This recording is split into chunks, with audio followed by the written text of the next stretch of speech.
Olá, pessoal. Então, vamos dar continuidade ao nosso curso de Mecânica Geral 1.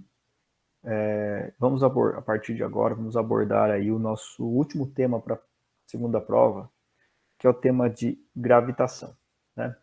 Então, até o momento, nessa segunda etapa do curso, a gente discutiu o sistema de partículas, rotações. Na aula passada, a gente falou da rotação em torno de um eixo, dando ênfase ao problema do pêndulo simples e o pêndulo composto. A gente fez também alguns exemplos. Então, na aula de hoje, a gente vai começar a falar de gravitação. Sempre quando a gente fala de gravitação, acho que a imagem que vem na cabeça da gente é aquela ideia, né, do Isaac Newton sentado embaixo da macieira, levando maçãs na cabeça, né?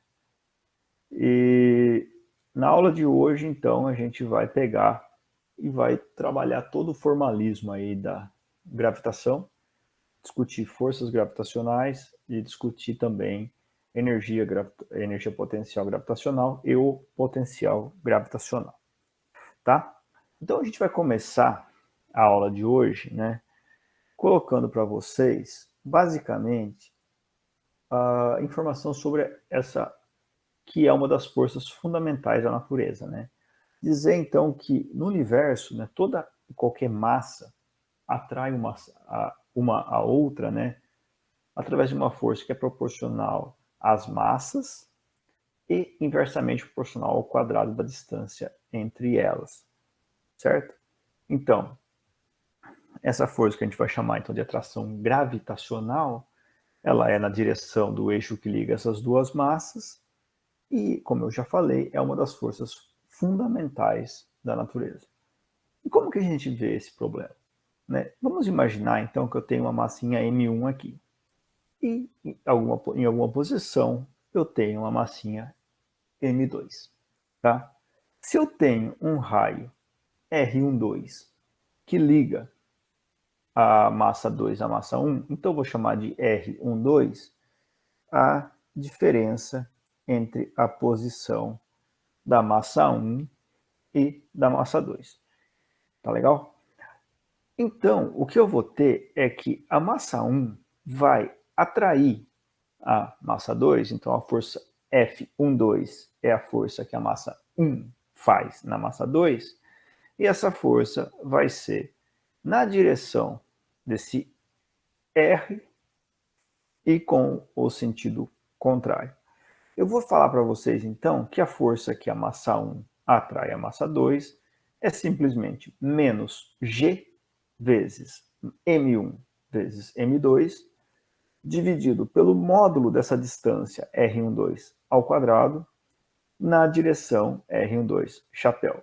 Perceba que esse sinal de menos indica que está para cá, enquanto o R está para lá. Tá legal? E o G, a gente não vai falar sobre ele com muito detalhe hoje, mas o que eu quero chamar a atenção é que eu vou chamar esse cara de constante gravitacional. E ele é um número positivo. Tá? Na próxima aula, a gente vai ver o experimento aí de Cavendish, que é o primeiro, a primeira medida, né, dessa constante gravitacional, né, que na verdade, né, uma curiosidade, ela é dessas constantes físicas a mais antiga, né, que é o que eu quero dizer com isso? Eu quero dizer que é aquela que que alguém conseguiu medir experimentalmente com uma certa precisão há mais tempo, né? Então, isso daí foi medido pelo Cavendish, tá? Usando uma balança de torção, e a gente vai ver aí com detalhes esse experimento na aula que vem. Tá? Por hoje, a gente vai falar que G é uma constante positiva, tá bem? Bom, então, pessoal, pela terceira lei de Newton, a gente sabe que se existe essa força F12 que a massa 1 atrai a massa 2, obviamente vai existir uma força F21 que é a força que a massa 2 atrai a massa 1. E que F12 é igual a menos F21. Ou seja, então quando eu falo que as massas atraem uma a outra, a força gravitacional, obviamente, ela atua dos dois lados aí. Tá bem? Bom, mas na verdade, pessoal, o que ocorre geralmente é que tratar duas massas pontuais ou pontiformes, fazendo atração gravitacional uma na outra, é um problema que é facinho de resolver, todavia é um problema que não existe muito na natureza, né? É muito difícil a gente lidar com um sistema desse na natureza. Uma primeira coisa que a gente pode supor aqui é que a massa 1 ela está sob a ação de diversas outras massas. Então vamos dizer que a massa 1 ela está sofrendo a atração gravitacional de um conjunto de massas, tá? Que eu vou falar aqui, tem uma massa 2, 3, 4, 5, N. Tá? Então tem N massinhas em torno da massa 1. E cada uma atrai a massa 1. Então tem essa força azul aqui, que é a força que a massa 2 atrai a massa 1. Tem uma força verde, que é a F31, que é a força na qual a massa 3 atrai a massa 1. E percebam que cada vetor é na direção da linha que liga as massas. Tá? A força 4,1 é a força rosa aqui, que é a força que a massa 4 atrai a massa 1. A força amarela, a força 5,1, é a força que a massa 5 atrai a massa 1. E essa força N1, que é a força branca, é a força que a partícula N atrai a massa 1. Eu não me preocupei tanto com o tamanho do vetor aqui, porque eu também não me preocupei com o valor da massa. Como a gente viu aqui o F, a definição da força gravitacional, ela é proporcional às massas, né? Então, se a massa N, por exemplo, for muito maior do que a massa 3, a força N1 vai ser muito maior do que a força 3,1, por exemplo, tá? Além do que depende do inverso do quadrado da distância. Tá? Então, esses tamanhos de vetores aqui são aleatórios. O que eu quero que você preste atenção é apenas na direção. Então, o que eu vou dizer para vocês é que a força agindo nessa massa 1, ela vai ser o somatório em I de todas as forças I1. Em outras palavras, vai ser a somatória, vai ser menos G, esse somatório em I de M1 vezes MI, dividido por RI1 ao quadrado na direção RI1. Ou seja, eu vou ter que fazer uma soma vetorial de todas as forças, né? Porque esse R é diferente para cada uma das forças que a gente está vendo aqui. Tá joia? Então, percebam que o problema começa a ficar um pouco mais interessante quando a gente tem mais do que uma massa pontiforme agindo numa outra massa, tá? Bom, mas no mundo real, né, na maior parte dos casos, né, a gente não vai tratar essas massas como uma distribuição discreta de massinhas, né? De forma geral, a gente vai lidar com esse problema como se as massas, pelo menos uma das massas, é uma distribuição contínua de massa, tá? Ou seja, eu vou falar que eu tenho uma massa M1, pontiforme, e a outra vai ser uma distribuição de massas EMão. Ou seja, um corpo massivo com um certo volume, tá? Eu vou falar que tem um volume V', e eu vou trocar a cor da minha caneta, que a cor aqui estava meio ruim. Pronto, um volume V', tá? Desse cara. De modo que eu tenho, por exemplo, para esse DNzinho aqui, para esse pedacinho do corpo, né, que tem uma certa dimensão, eu estou sendo atraído por uma força nessa direção R. Por esse outro pedacinho de M verde, eu vou estar sendo atraído por uma força nessa direção R. Tá legal? Então, percebam que, nesse caso agora, não basta, né, eu fazer aquele somatório. Agora, da mesma forma como a gente fez para o caso de cálculo de momento de inércia, na parte de rotação, agora a gente vai trocar aquele somatório por uma integral. Tá? E a integral que a gente vai fazer, obviamente, a gente vai substituir esse somatório nos MIs, uma integral em dm. Então vai ser menos G, M, R ao quadrado, R chapéu, dm. Percebam que esse R quadrado é o módulo de cada um desses caras. E o R chapéu é cada um, né, dos R's desses caras aqui. Tá? Ao contrário, né, que se eu estou vindo de lá para cá, então o R é isso aqui. Desculpa. Tá bem? Legal. Então, mas quem que é dm? Né? Como que eu vou falar? Como que eu vou escrever o dm? Né? Para escrever esse dm, o que eu quero falar com vocês, vamos escrever um sistema de coordenadas. Tá? Vamos ter um sisteminha de coordenadas aqui. Deixa eu apagar esse rabisco aqui em cima. Vamos escrever um sisteminha de coordenadas que eu tenho xy. Vou falar que a origem é aqui, de modo que a massa é tá? A massa que eu vou falar, por enquanto, né, como a gente falou, estou tratando um dos corpos como sendo massivos e volumétricos, né, e a outra massa como sendo pontiforme. Então, veja, eu vou falar que essa massa em está numa posição R1, tá? Vou falar que o vetor que liga essa massa a cada pedacinho da outra massa é um R vetor. E eu vou falar que cada pedacinho dessa massa está numa posição R', tá?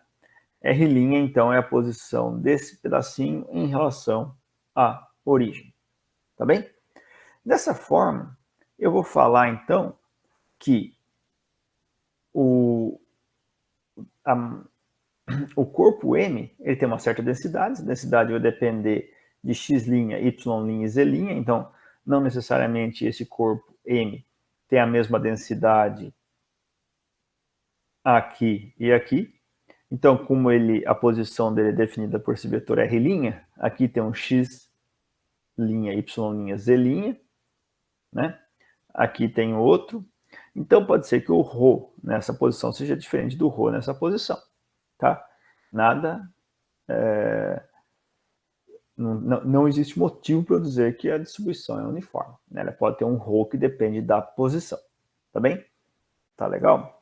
Então, pessoal, o que eu estou falando para vocês, o que eu quero dizer para vocês aqui é que o ρ depende da posição, de modo que eu posso escrever, então, que dn dv é igual a esse ρ. Em outras palavras, eu posso falar que dm é igual a ρ dv. Ou dv', no caso, tá? Porque tem um volume v'.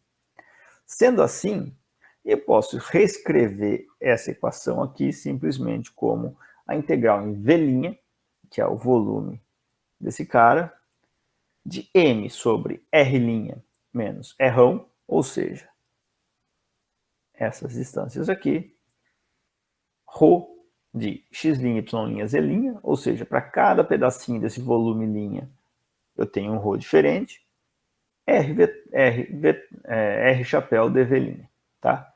Percebam que, obviamente, para cada posição, o meu R chapéu é diferente. O R chapéu nada mais é do que o vetor R' menos R' dividido pelo módulo de R' menos R'.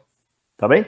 É o vetor unitário na direção que liga esses caras aqui. Desculpa, é R' menos R', perdão. Tá joia? Legal. Com isso em mente, pessoal, a gente então pode calcular a resultante da atração gravitacional que essa massinha sofre por causa da presença da maçona. Agora, se a gente quer complicar um pouquinho mais a situação, a gente pode, obviamente, falar que ambas massas não são pontiformes, tá? E o problema vai ficar um pouquinho mais complicado. Ou seja, se ao invés de eu falar que tem uma massinha M, eu tenho agora mais uma distribuição de massas, onde esse pedacinho agora aqui, esse pedacinho vale dm. E eu estou numa posição R, duas linhas, tá? Então, dessa forma, a atração gravitacional que essa massa vai sofrer devido à outra, nada mais é do que a integral de V duas linhas, a integral de V', ρ duas linhas vezes ρ', módulo de R' menos R duas linhas ao quadrado, R chapéu, dV', dV duas linhas. Percebo então que eu tenho que integrar neste volume e neste volume, mas para cada pedacinho desse eu tenho que integrar tudo isso daqui, depois eu vou para esse pedacinho, integro tudo isso daqui, depois eu vou para esse pedacinho, integro tudo isso daqui, e assim por diante, tá? Esse torna o problema bastante complicado, tá joia? Isso faz com que esse cálculo fique demasiadamente difícil. Felizmente, nesse curso a gente não vai fazer isso. Nesse curso a gente vai considerar que uma das massas é pontiforme, pontual, tá? E é uma aproximação relativamente boa, porque, veja, se eu quero tratar a atração gravitacional que eu estou sofrendo da Terra, tá? Imaginem vocês que eu esteja na estação espacial, tá? Ou seja, agora a minha distância à superfície da Terra não é tão desprezível mais com relação ao tamanho da Terra. Então, minha força gravitacional não pode mais ser tratada como uma constante, tá? Se eu quero tratar a minha atração gravitacional que eu sofro em relação que eu sofro pela Terra, eu vou tratar a Terra como uma distribuição de massas, mas eu posso ser uma massa pontual, porque eu sou muito menor do que a Terra, tá? Então, percebam que a gente pode tratar uma das massas sendo pontiforme se ela é muito menor do que a outra, tá? A gente vai ver daqui a pouco também que um dos requisitos para isso é o fato de que a distância entre as duas massas é muito maior do que as dimensões da massa. Tá? A gente vai ver isso já já, tá bem? Então, né, a gente, na grande maioria dos casos, e em todos os casos tratados nesse curso, uma das massas vai ser considerada pontual. Tá joia? Então, isso é um ganho aí em termos de facilidade de resolução de problemas. Mas de qualquer forma, o que a gente pode olhar é não olhar para a força atuando numa massa que está numa posição R1. A gente pode sim olhar para o vetor campo gravitacional gerado por uma distribuição de massas em alguma posição do espaço. Tá? Ou seja, deixa eu dar uma limpadinha aqui nisso tudo aqui. Então, vamos esquecer um pouquinho essa massa aqui, tá? Vamos imaginar que eu tenho essa distribuição de massa em mão. E eu tenho uma posição aqui em cima, que eu estou chamando de R1 vetor. Eu posso, então, calcular qual é o vetor campo gravitacional, que eu vou chamar de Gzão, nessa posição aqui, devido à presença dessa massa. Tá? Então, eu vou chamar o campo gravitacional Gzão num ponto R de menos G, aliás, Gzinho, né? De menos G, rolinha de x', y', z', ou seja, a densidade desse cara, R chapéu, dV', R' menos R ao quadrado. Tá? Então, percebam que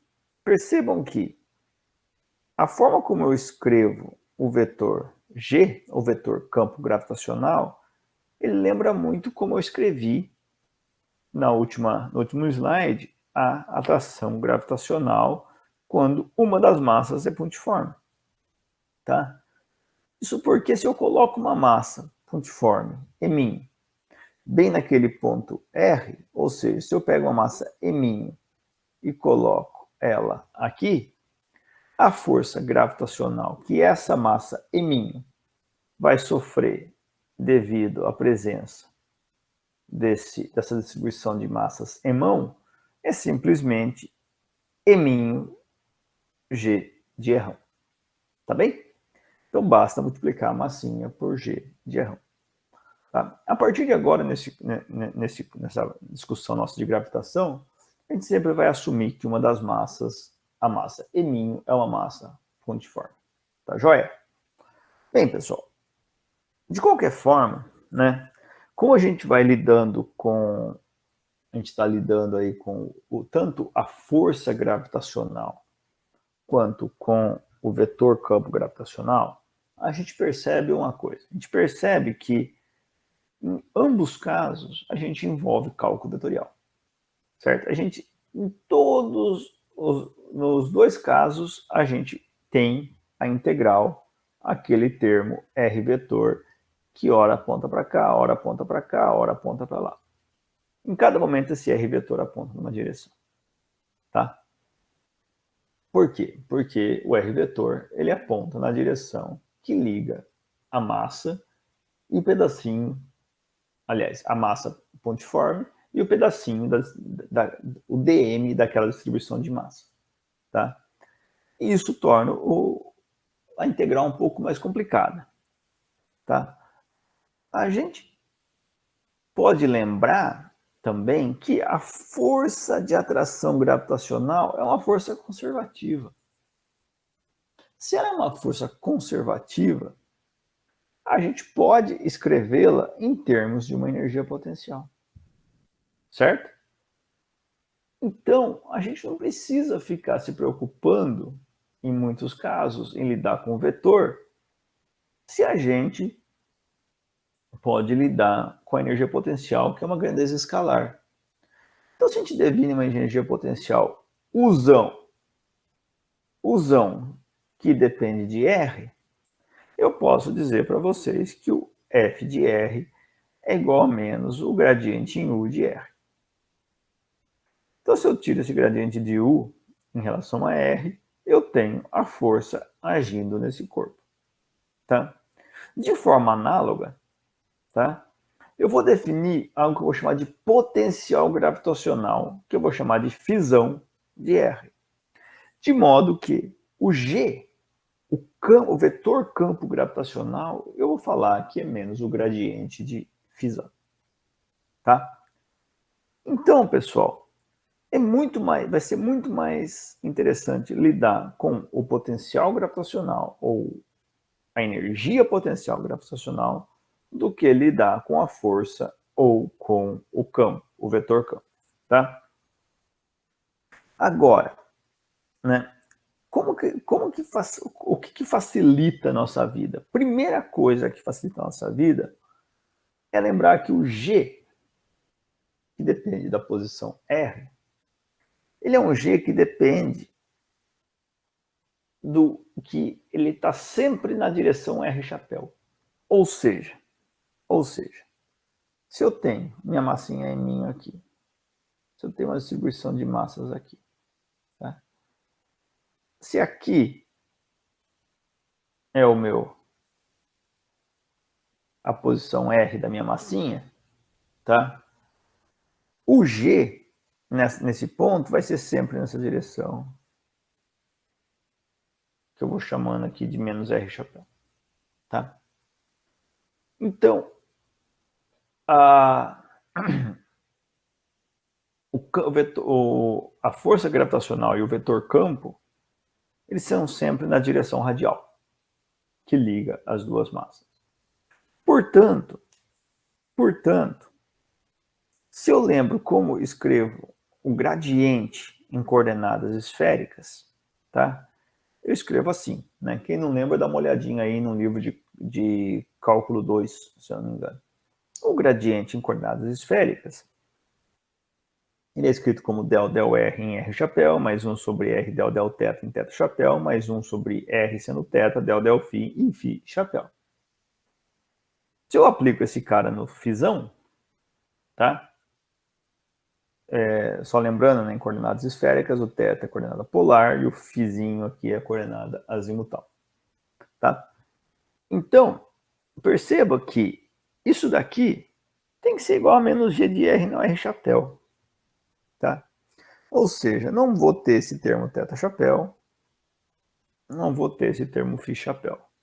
Portanto, delfzão, delfzinho tem que ser zero, delfzão, delθ tem que ser zero.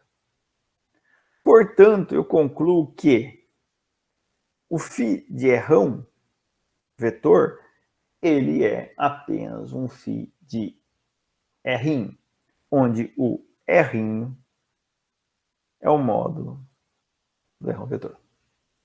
Tá?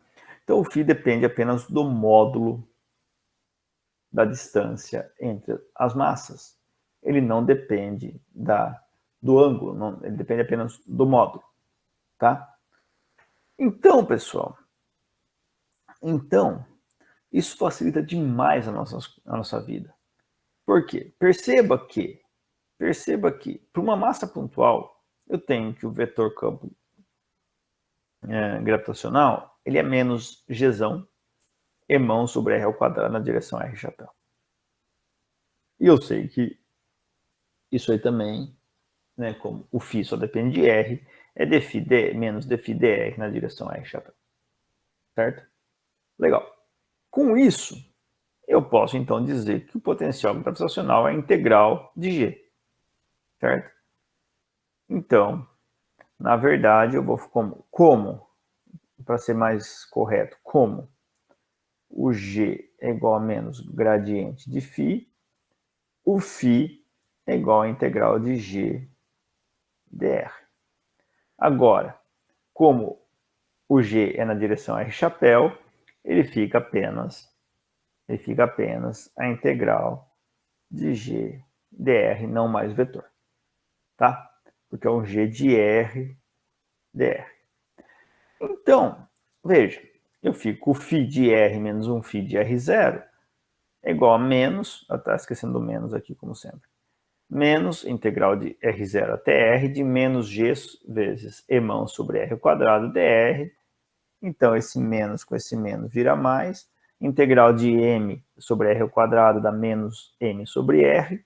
Então, o φ de R menos o φ de R0 dá igual isso daqui. Menos gm sobre R de R0 até R. Note que quando eu integro, eu estou integrando de R0 até R. Tá? Por quê? Porque eu sei o meu potencial gravitacional a menos de uma constante. Tá? Então, né, eu sempre tenho que integrar de um ponto a outro. Tá? É aquela velha história que a gente vive discutindo. Né? Onde que eu tomo a minha energia potencial gravitacional como nula? Né? Em cima, quando estou fazendo, por exemplo, um pêndulo, eu considero no chão ou considero onde está pendurado o pêndulo, por exemplo. Tá? A questão é que você pode considerar em qualquer lugar a partir do momento que você segue essa sua notação, certo? Mantenha a coerência com isso daí. Agora, quando a gente está tratando de gravitação universal, costuma-se chamar que o φ no infinito é zero, tá? Então, é convencionado falar que o potencial gravitacional no infinito é zero, tá? Eu gosto de brincar com isso aí, chamando que é o teorema do namoro à distância, né? Que eu digo que quanto maior a distância, menor a atração, e se a distância é muito grande, ou seja, tende ao infinito, um corpo nem percebe mais a presença do outro, tá? Então, no infinito, o potencial gravitacional e a atração é nula. Tá bem? Então, se eu falo que o φ de infinito é nulo, eu posso reescrever isso daí, então, tomando o R0 indo para o infinito, de modo que o φ de R menos φ de infinito é simplesmente o φ de R, porque isso daqui eu falei que agora é zero, e fica menos gm sobre R mais gm sobre infinito, que é zero, certo? De modo, então, que eu vou escrever que o φ de R é simplesmente menos gzão emão sobre R. Isso é para uma partícula, não, para uma massinha pontiforme, tá? Mas a gente sabe que isso não é o caso mais comum. O caso comum é quando a gente tem distribuição de massas, né? A gente sempre vai ter uma distribuição de massa que pode ser uma distribuição volumétrica, como numa esfera, uma distribuição planar, como num disco, ou uma distribuição linear, como num bastão, por exemplo. Se a gente tem uma distribuição volumétrica, eu vou falar para vocês que o φ num ponto R é igual à integral de menos G ρ de R' dividido por R dV', onde o R, obviamente, é igual ao módulo de R' menos R. Tá? Agora, se eu tenho uma distribuição superficial, ou seja, uma distribuição de área, como no caso de um disco, essa integral fica uma integral numa área, que eu chamei de A', G, sigma de R sobre R, aliás, sigma de R' sobre R de A'. De novo, o R é o módulo da diferença entre a posição de cada pedacinho dessa distribuição de massa até a partícula, até o ponto R, perdão. E, por fim, se eu tenho uma distribuição linear, como por exemplo num bastão fino, eu vou falar que o meu φzão de R é igual a uma integral em L' G lambda de R sobre lambda de R' sobre R de L'. Tá? Então, lembrando, a mesma notação que a gente usou lá no caso da rotação, o ρ é uma densidade volumétrica, sigma densidade superficial e lambda é uma densidade linear de massas. Tá joia? Então, agora basta a gente fazer essas integrais e perceba que ela tem uma grande vantagem. Ela não tem o vetor, o R vetor, para atrapalhar aí os nossos cálculos. Tá bem?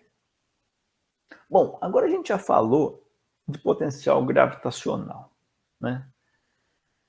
Mas e a energia potencial? Né? Para discutir um pouquinho, vamos pensar numa nave espacial. Vamos pensar numa nave espacial que está passando por um planeta. Então imagine aqui vocês, né, que eu tenho um planetinha aqui e aqui eu tenho a minha nave espacial, né, que está tentando, aqui saindo o fogo, está tentando subir, fugir do planeta e ir embora com uma distância muito, muito grande do planeta. Né? Então, qual que é o trabalho que o motor dessa nave tem que fazer para que ela se mova dentro do campo gravitacional gerado por esse planeta de massa e-mão? Né? Bom, o trabalho dessa força é o trabalho da força externa, né, que não é da força gravitacional. Para vencer o campo gravitacional tem que ser menos o trabalho do campo. Então vai ser menos a força escalar dr. Então vai ser menos mg escalar dr. Tá? Agora, se eu lembro que o g é igual a menos gradiente de φzão, eu posso falar que o trabalho da força externa, o dw, é igual a m gradiente de φ escalar dr, tá? Eu não sei porque apareceu esse R aqui, acho que é erro de digitação. Isso daí é igual a somatória de I igual a 1 até 3, de del φ, del xi, dxi, onde xi pode ser xyz, pode ser r θ φ, e assim por diante. E a gente lembra que isso daqui é a própria definição de dφ. Né? A gente viu isso daí lá atrás, quando a gente estava discutindo energia potencial, etc. Né? Então, quem não lembra, dá uma olhadinha nas aulas anteriores aí. Tá bem? Ou seja, eu estou falando para vocês que o trabalho que eu tenho que fazer para andar dentro de um campo gravitacional é m dφ. Portanto, o trabalho feito por esse agente externo, né, o motor da nave, por exemplo, para trazer, por exemplo, a nave do infinito até uma distância r da distribuição de massas, é simplesmente a integral de infinito até r de m dφ. que é m φ de r menos m φ de infinito. A gente sabe que esse cara é zero, né? Segundo a nossa convenção. Portanto, isso aqui é um zero. Portanto, m φ de r. Tá bem? Então, veja, o trabalho da força externa é simplesmente m φ de r. Portanto, isso daqui é menos o trabalho do campo gravitacional. Vou colocar aqui trabalho de razão. Tá? Então, pessoal, o potencial gravitacional nada mais é do que o trabalho necessário por unidade de massa para que um agente externo traga um corpo do infinito até um ponto R dentro do campo gravitacional. Tá? E sendo assim, a gente lembra que quando eu estou escrevendo o trabalho de uma força conservativa, eu lembro que o trabalho para ir de um ponto A para um ponto B é igual a menos a variação de energia potencial entre esses pontos, né? Ou seja, eu posso então escrever que eu posso fazer uma relação entre o potencial gravitacional e a energia potencial gravitacional simplesmente como o de R igual a m φ de R, tá? Então eu vou falar que a energia potencial gravitacional num ponto R nada mais é do que a massa φ de R. Obviamente estou fazendo isso para uma massa pontiforme, tá? Então o φ é gerado por um campo, por uma distribuição de massas, e o eminho é uma massa pontiforme. Tá legal, pessoal? Então, veja, até agora a gente definiu a força gravitacional, a gente definiu o vetor campo, o potencial gravitacional e a energia potencial. Mas eu acho que até o momento ficou um pouquinho... Ele fica, né? Ele não fica tão claro como que a gente aplica isso. Então vamos tentar fazer um exemplo, tá? Eu quero calcular com vocês, eu quero encontrar a força gravitacional que um disco fino de massa emão e raio errão faz uma massa pontiforme eminho colocada numa altura z acima do plano do disco e em seu eixo de simetria. Ou seja, vamos desenhar aqui, ó. Eu tenho um disquinho de massa m. Então esse disquinho é fino, tá? E ele tem um raio errão. Ele é distribuição de massa homogênea, tá? Então, esse aqui é o eixo de simetria, esse eixo Z.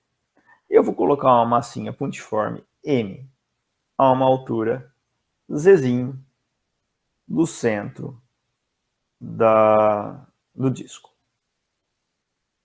E eu quero que você, então, encontre qual a força, o vetor força gravitacional. Eu quero o vetor força gravitacional agindo nessa massinha eminho devido ao emão. Eu vou dar uma dica. Pense primeiro em potencial gravitacional e de lá vá para a força. Tá legal? Então, pessoal, vamos dar aí uns minutinhos para você tentar resolver, tá? E depois a gente resolve junto. Então, dá aquela pausadinha no vídeo. Tente aí, gaste os seus 10, 15 minutos pensando no problema. E depois vem aí para a gente fazer junto. Tá bom? Então, até já. Bem, pessoal, eu estou imaginando que você deu aquela pausada legal no vídeo, tentou resolver e chegou em algum resultado interessante. Vamos agora verificar o seu resultado. Para isso, pessoal, o que eu quero fazer, talvez o jeito mais simples, é quebrar esse disco em um anelzinho de raio R' e massa dm', onde o dm' vai ser sigma 2πr dr, onde sigma é densidade de área, densidade superficial de massa, e é dado por a massa dividido pela área do disco, que é emão sobre πr ao quadrado. Tá? Então, se eu tenho um anelzinho, eu estou pensando que o anel ele é bem fininho, tá? Então ele tem um comprimento 2πr e uma espessurinha dr. Então, a massa nada mais é, a massa dm nada mais é do que a densidade vezes a área, que é 2πr/dr. Então, eu desenho aqui esse anelzinho de massa dm. Esse anelzinho tem raio R', tá?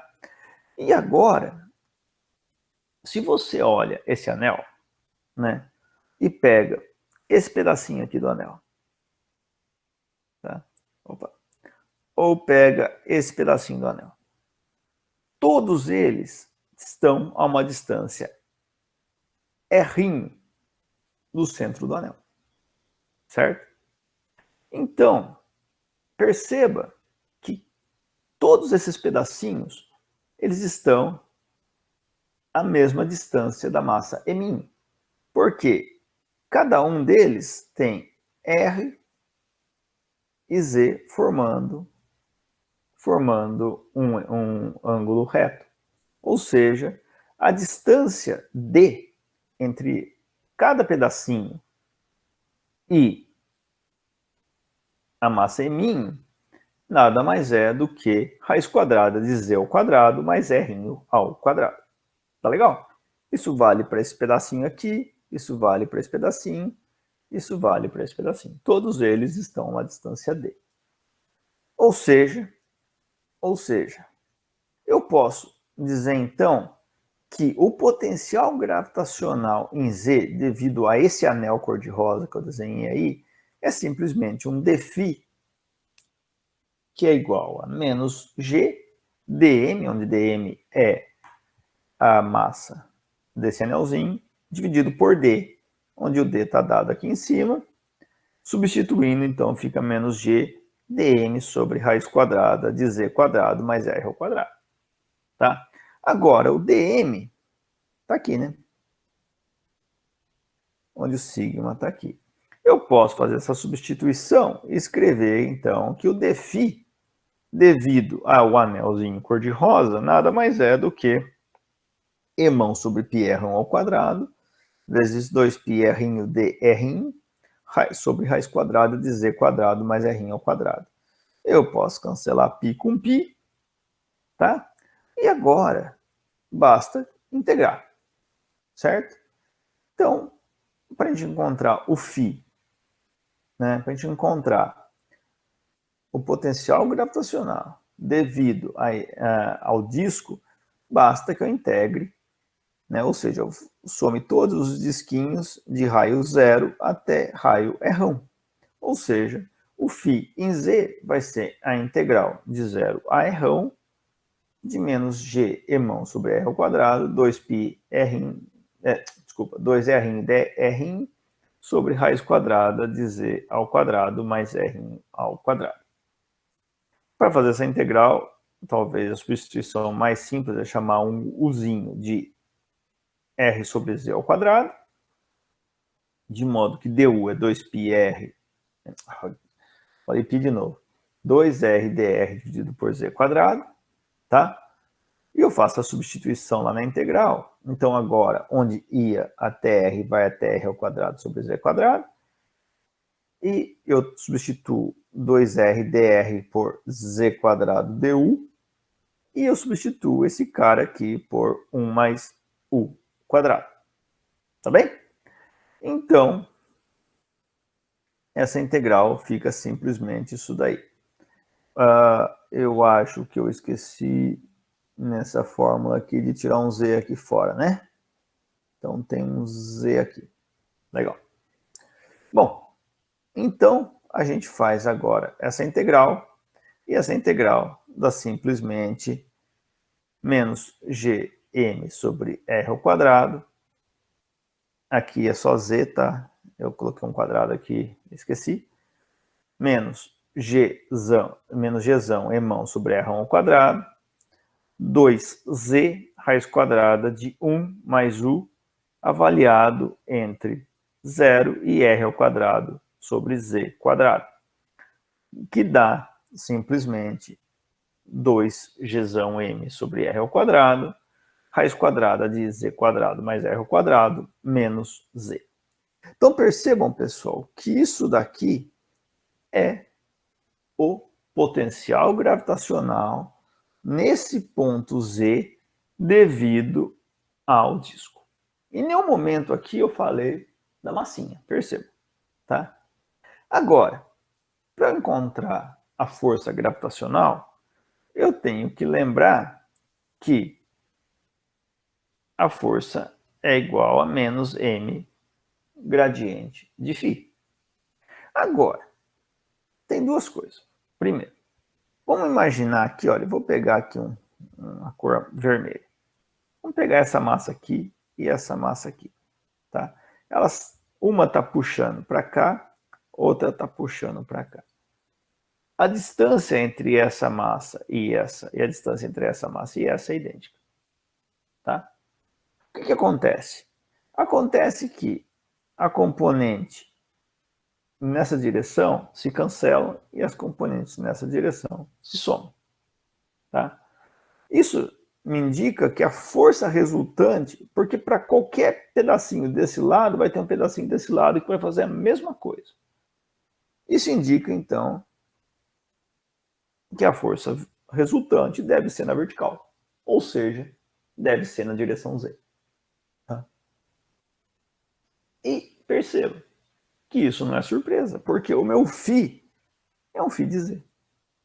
Quando eu aplico o gradiente, ele só depende de Z, portanto, eu tenho então que a força é menos m de φ dz na direção Z chapéu. E derivando esse cara aqui em relação a Z, é simples, né? Derivar Z em relação a Z é 1, e essa derivada aqui dá simplesmente Z sobre raiz quadrada de Z quadrado mais R ao quadrado. Então vamos fazer essa continha aqui. Então, tomando a derivada, a gente vai ter então que a força é 2G emão sobre eminho sobre R ao quadrado vezes Z sobre Z quadrado mais R ao quadrado menos 1 na direção Z chapéu. Note o seguinte, vamos desenhar aqui de novo o nosso sistema. Tá? Legal. Perceba que a força, obviamente, na direção Z chapéu, e aqui não tem aquele menos que a gente sempre está acostumado a ver, porque está aqui, né? Porque perceba, Z sobre Z quadrado mais R ao quadrado é um número sempre menor do que 1, certo? Se esse número é sempre menor do que 1, obviamente, esse número menos 1 dá um número negativo. Portanto, a força está sempre nessa direção. Está sempre atraindo a massa eminho para a massa emão. Tá joia?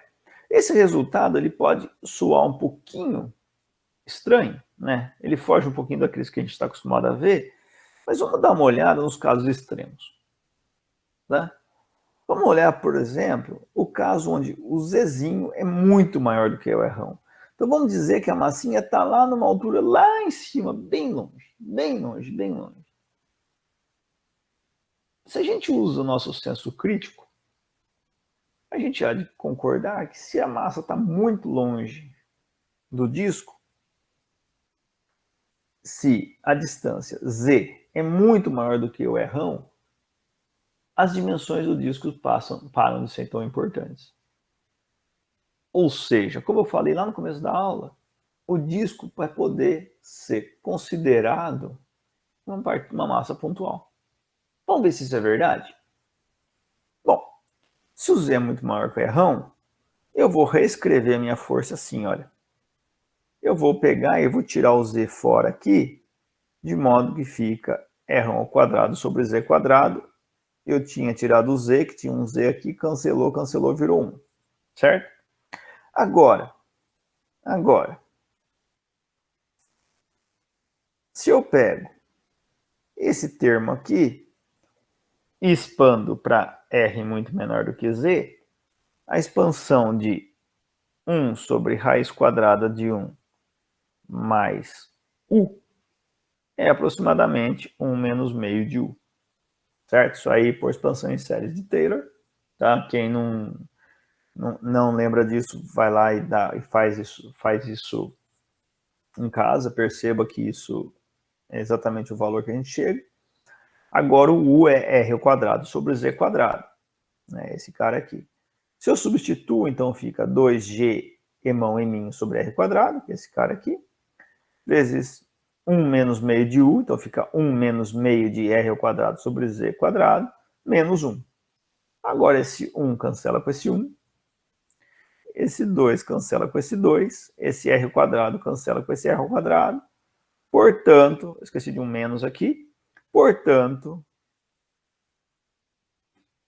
fica f de z nada mais, nada menos que menos g eminho sobre z quadrado na direção z chapéu. Ou seja, o que importa agora é essa distância aqui apenas. Ou seja, o disco é visto pela massa eminho como se fosse um corpo pontiforme. Né? Isso porque a distância entre os dois corpos é muito grande. Então isso vem na linha do que a gente veio conversando até agora. Quando eu falei que pelo menos uma das massas a gente ia considerar como pontiforme, porque quando a distância entre elas é muito grande, as dimensões não importam tanto, então as duas poderiam ser consideradas pontiformes. Tá legal? O segundo caso é o contrário. E se Z for muito maior que R1? Ou seja, se eu estou bem aqui ó, na superfície desse disco. Tá?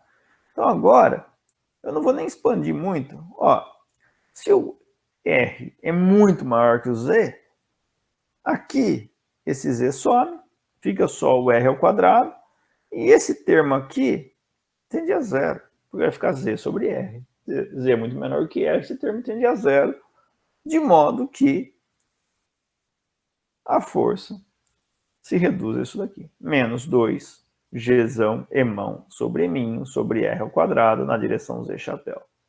Perceba que tanto faz se eu subo um pouquinho ou desço um pouquinho, se eu estou muito em cima da superfície, se eu estou muito próximo da superfície, ou seja, se o meu Z é muito menor do que o Rão, a força gravitacional é uma constante. Tá joia? Isso, pessoal, é muito similar ao que acontece com a gente na superfície da Terra. Tá? Note, eu não estou em nenhum momento falando que a Terra é um disco infinito. Tá?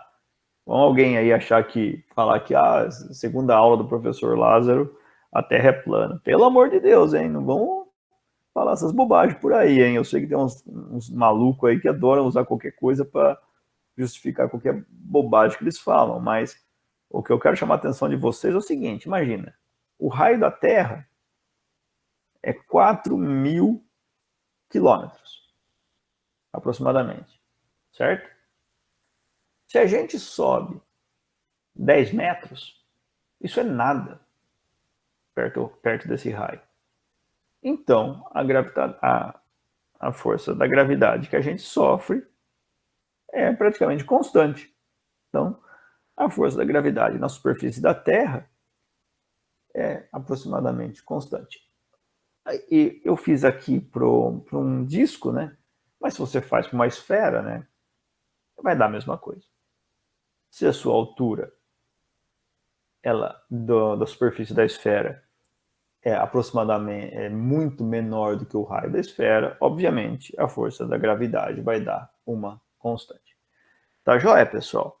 Então, legal, na aula de hoje a gente discutiu sobre os conceitos básicos aí da gravitação universal. A gente fez um exemplozinho, a gente viu então as consequências, a gente está muito perto do corpo do disco, né, que é um corpo com dimensões grandes, e a gente também viu as consequências, a gente está muito longe, né? Viu que num caso a gravidade é praticamente constante, enquanto no outro a gravidade ela lida com o corpo como se ele fosse uma massa pontiforme. Tá? Na próxima aula a gente vai discutir o experimento de Cavendish, né, que mediu a constante gravitacional Gzão. Né, a gente vai ver aí que foi um sistema bastante interessante e preciso. E eu convido vocês, né, dá uma procurada no próprio YouTube, tem diversos videozinhos aí sobre esse experimento de Cavendish. Eu vou deixar aqui em cima para vocês um link para um dos vídeos que eu acho mais interessantes no experimento, né, feito em laboratório para essa demonstração. Daí vocês já assistem e já ficam aí preparados para a próxima aula. E também na próxima aula a gente vai discutir exemplos um pouquinho mais complexos e vai ver então como que a gente pode simplificar os cálculos de força gravitacional quando a gente tem algumas simetrias, né, usando, por exemplo, as equações de Poisson. Tá legal, pessoal? Então, espero que vocês tenham aproveitado a aula de hoje e nos vemos na próxima aula. Um abraço e até logo.